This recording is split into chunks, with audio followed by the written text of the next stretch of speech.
అందరికీ నమస్కారం. మనం రోజూ ఆన్లైన్లో వీడియోలు చూస్తాం, మెసేజ్లు పంపుతాం. ఇదంతా డేటా రూపంలోనే కదా ప్రయాణించేది. అయితే ఎప్పుడైనా ఆలోచించారా? ఇంటర్నెట్ అనే ఈ పెద్ద డిజిటల్ సముద్రంలో ఒక వీడియో ఫైల్, ఒక ఈమెయిల్తో కలిసిపోకుండా అన్ని వేరువేరుగా కరెక్ట్గా ప్యాకేజీల్లా మన ఫోన్కి గానీ కంప్యూటర్కి గానీ ఎలా వస్తాయి? ఆ ఆ అద్భుతం వెనుకున్న టెక్నాలజీనే డేటా ఫ్రేమింగ్. ఈరోజు మనం దాని గురించే పూర్తిగా తెలుసుకోబోతున్నాం. అవును, అసలు ప్రశ్న ఇదే. మనం పంపే ప్రతి మెసేజు, మనం చూసే ప్రతి వీడియో అన్నీ కూడా జీరోలు, వన్లు అంటే బిట్స్ రూపంలో ఒకే నదిలా ప్రవహిస్తూ ఉంటాయి. మరి అలాంటప్పుడు ఒక వీడియో ఎక్కడ మొదలయింది, ఒక ఈమెయిల్ ఎక్కడ పూర్తయింది అని నెట్వర్క్ ఎలా గుర్తిస్తుంది? ఈ డిజిటల్ గందరగోళాన్ని ఆపేదే ఫ్రేమింగ్. ఫ్రేమింగ్ అనేది దీనికి మొదటి, ఇంకా చెప్పాలంటే అతి ముఖ్యమైన సమాధానం. ఇక్కడ ఏం జరుగుతుందంటే, నిరంతరాయంగా వస్తున్న డేటాని చిన్న చిన్న మేనేజ్ చేయగలిగే ప్యాకేజీలుగా విభజిస్తారన్నమాట. వీటినే మనం ఫ్రేమ్స్ అంటాం. సింపుల్గా చెప్పాలంటే ఒక పెద్ద పుస్తకాన్ని పేజీలుగా విడగొట్టినట్టు. దీనివల్ల ప్రతి భాగాన్ని డీల్ చేయడం, ఎక్కడైనా పొరపాటు జరిగిందా అని చెక్ చేసుకోవడం చాలా ఈజీ అయిపోతుంది.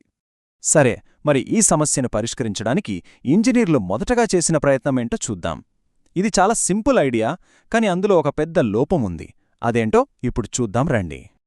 ఈ పద్ధతి పేరే బైట్ కౌంట్. ఇది పనిచేసే విధానం చాలా సింపుల్. ఫ్రేమ్ మొదట్లోనే ఒక నంబరుంటుంది. ఉదాహరణకి 5 అని ఉందనుకోండి. దాని అర్థం ఆ నంబర్ తర్వాత వచ్చే 5 బైట్లు ఒక ఫ్రేమ్కు చెందినవి.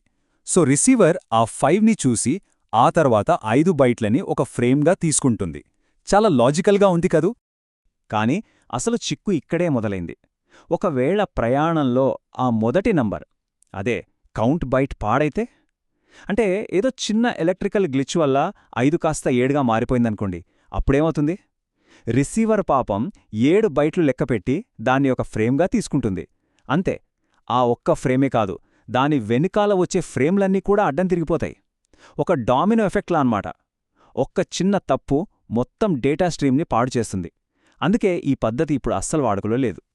బైట్ కౌంట్ మెథడ్ ఫెయిల్ అవ్వడంతో మరింత నమ్మకమైన సొల్యూషన్ కావాల్సొచ్చింది. ఫ్రేమ్ ఎక్కడ స్టార్ట్ అవుతుంది, ఎక్కడ ఎండ్ అవుతుంది అని చెప్పడానికి ఒక స్పెషల్ మార్కర్ వాడితే ఎలా ఉంటుంది? ఆ ఆలోచన నుంచే ఈ కొత్త పద్ధతి పుట్టింది. ఈ పద్ధతిలో ప్రతి ఫ్రేమ్ మొదట్లో, చివర్లో ఒక ప్రత్యేకమైన బైట్ అంటే ఒక ఫ్లాగ్ పెడతారు. రిసీవర్ ఈ ఫ్లాగ్ను చూడగానే ఫ్రేమ్ హద్దుల్ని గుర్తుపడుతుంది. ఐడియా చాలా బావుంది. కాని ఒక్క చిన్న సమస్య. ఒకవేళ మనం పంపే అసలు డేటాలోనే, అంటే మన ఫోటోలోనో టెక్స్ట్లోనో ఈ ఫ్లాగ్ బైట్ ఉంటే, అప్పుడు రిసీవర్ కన్ఫ్యూజ్ అయిపోయి ఫ్రేమ్ మధ్యలోనే ఎండ్ అయిపోయిందని అనుకుంటుంది. ఈ కొత్త సమస్యని బైట్ స్టఫింగ్ అని టెక్నిక్తో సాల్వ్ చేశారు. చూడండి, ఇక్కడ డేటాలో ఎక్కడైనా ఫ్లాగ్ బైట్ కనిపిస్తే పంపే ముందే దాని ముందు ఒక స్పెషల్ ఎస్కేప్ క్యారెక్టర్ను జోడిస్తారు. రిసీవర్ ఈ ఎస్కేప్ క్యారెక్టర్ను చూసినప్పుడు ఓకే, దీని తర్వాత వచ్చే ఫ్లాగ్ డేటాలో భాగమే కాని ఫ్రేమ్ ఎండ్ కాదు అని అర్థం చేసుకుంటుంది. ఇది నిజంగా చాలా తెలివైన పరిష్కారం.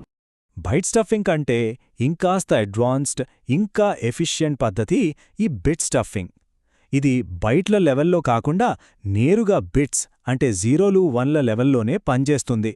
ఇక్కడ ఫ్లాగ్గా ఒక స్పెసిఫిక్ బిట్ ప్యాటర్న్ని వాడుతారు. సాధారణంగా ఇదొక 0, ఆ తర్వాత 6 వన్లు, మళ్ళీ ఒక 0, 0111 1110 ఇలా ఉంటుంది. దీని రూల్ కూడా చాలా క్లియర్గా ఉంటుంది.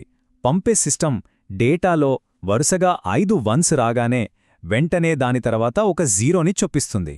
ఇలా చేయడం వల్ల డేటాలో అనుకోకుండా ఫ్లాగ్ ప్యాటర్న్ ఏర్పడే ఛాన్సే ఉండదు. ఇక రిసీవర్ వైపు వరుసగా 5 వన్స్ తర్వాత ఒక 0 కనిపిస్తే ఇది స్టఫింగ్ వల్ల వచ్చింది అని గ్రహించి దాన్ని తీసేస్తుంది. ఇది చాలా నమ్మకమైన పద్ధతి. ఇప్పటిదాకా మనం చూసిన పద్ధతులన్నీ డేటాలో మార్పులు చేయడం మీద ఆధారపడ్డాయి. కాని ఇప్పుడు మనం చూడబోయే పద్ధతి చాలా డిఫరెంట్. ఇంకా చెప్పాలంటే జీనియస్ లెవెల్ ఐడియా. ఇది రూల్స్ ఫాలో అవడం కాదు, రూల్స్నే తమకు అనుకూలంగా వాడుకోవడం.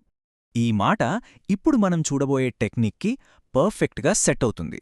డేటాకి అదనంగా బెట్స్ లేదా బైట్స్ చేర్చి దాన్ని మార్చడం కంటే ఇది డేటాని పంపే సిస్టంలోని ఒక లొసుగునే తెలివిగా వాడుకుంటుంది. దీన్నే ఫిజికల్ లేయర్ కోడింగ్ వయలేషన్ అంటారు. ఇదో సూపర్ ట్రిక్. ఇక్కడేం చేశారంటే, నెట్వర్క్లో డేటాని పంపే సిగ్నల్స్లో సాధారణంగా వాడని లేదా రూల్స్కి విరుద్ధమైన ఒక సిగ్నల్ని ఫ్రేమ్ బౌండరీగా వాడతారు. అంటే కావాలనే ఒక తప్పు సిగ్నల్ పంపి హే ఇక్కడ ఫ్రేమ్ స్టార్ట్ అవుతోంది అని రిసీవర్కి సైగ చేస్తారన్నమాట. దీన్ని ఒక చిన్న ఎగ్జాంపుల్తో అర్థం చేసుకుందాం.